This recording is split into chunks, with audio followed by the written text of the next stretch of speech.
एखादी निवडणूक हरलो म्हणून शिवसेना संपत नसते. अंबादास दानवे.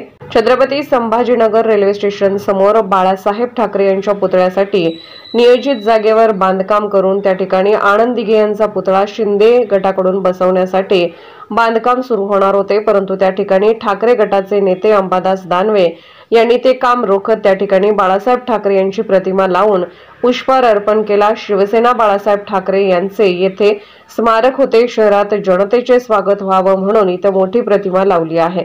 शिवसेना प्रमुखांचं स्मारक येथून हटवून दुसरं काहीतरी करायचं. इथं कुणाचं काय करायचं मला माहित नाही. कुणाचं करायचं असेल तर करावं, परंतु दुसऱ्या जागेवर करावं. हे हटवायची गरज काय?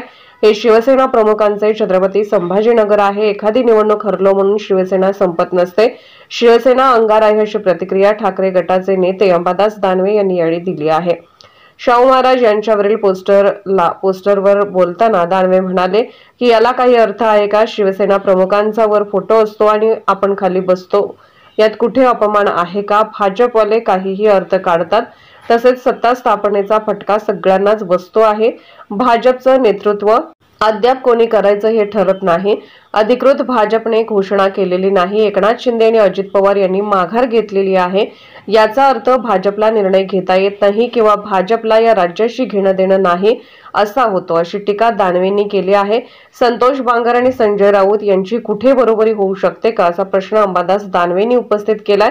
रावसाहेब दानवेंच्या वक्तव्यावर प्रतिक्रिया देताना अंबादास दानवे म्हणाले की आता बरेच कंठ फुटत आहेत. निवडणुकीच्या काळात हवा गुल झाली होती, तुम्हीच दूर केला आहे. इथे 2013 पासून शिवसेना प्रमुखाचं स्मारक छोटंसं, कारण हे स्टेशन आहे, इथे तशी काही फार जागा उपलब्ध नाही, पण एक छोटीशी जागा होती.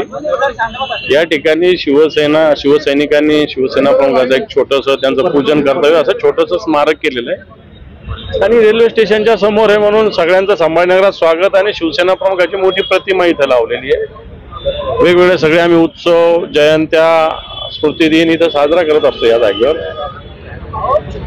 या ठिकाणी येऊन आता निवडणुकीच्या वेळेस शिवसेना प्रमुखाचं बॅनर काढून इथं कोणी व्यक्तिगत बॅनर लावलं, ठीक आहे, 2-4 दिवस तोही राहू द्यायला काही हरकत नाही. परंतु शिवसेना प्रमुखाचं स्मारक इथून हटवून दुसरं काहीतरी करायचं, आता कोणाचं करायचं मला माहिती नाही.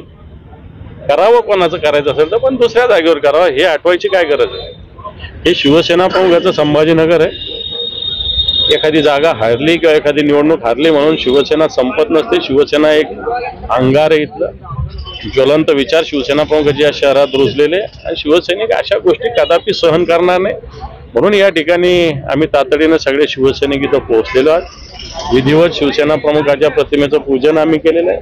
भगवा ध्वज इथं उभारलेला आहे आणि मला असं वाटत नाही कोणी या ध्वजाकडे आणि या प्रतिमेकडे वाकडी नजर करून बघेल. बघा तिथं फोटो कोणाचा आहे वरती बघा. काँग्रेसचा विषय, काँग्रेसचे खासदार राहुल गांधी आणि त्यांच्या गांधी दोन्हीही बसलेले आहेत खुर्चीवरती आणि शाहू महाराज उभे आहेत असा एक पोस्ट भाजपने केलेला आहे. हा शाहू महाराजचा अपमान आहे, महाराष्ट्राचा अपमान आहे, अशा पद्धतीचं पोस्ट भाजपने. प्रतिमा समोर उभे बसलेले असं काय, याला काय अर्थ आहे का? आता आपण शिवसेना कुठे फोटो असतो त्याच्या खाली बसलो म्हणून काय अपमान काही आपलं काय अर्थ? भाजप सत्ता स्थापनेला उशीर होतोय. 2,797 कोटीचा प्रस्ताव शेतकऱ्यांचा पडू नये नुकसानीचा, आणि इकडे या सत्ता स्थापनेचा फटका आता शेतकऱ्यांना पण. सत्ता स्थापनेचा फटका सगळ्यांनाच बसतोय. या राज्यामध्ये लाडक्या बहिणींना 3,000 रुपये करायचे लवकर, आता ते पण झाले पाहिजे लवकर. शेतकऱ्यांची कर्जमाफी 7-12 कोरा करण्याचं आश्वासन दिले तेही लवकर करायचं आणि जी शेतकऱ्यांची राहिलेली मदत आहे ती लवकर वितरित करायची. 23 तारखेला बहुमत आलेलं आहे. आज डिसेंबर महिना उजाडलेला आहे.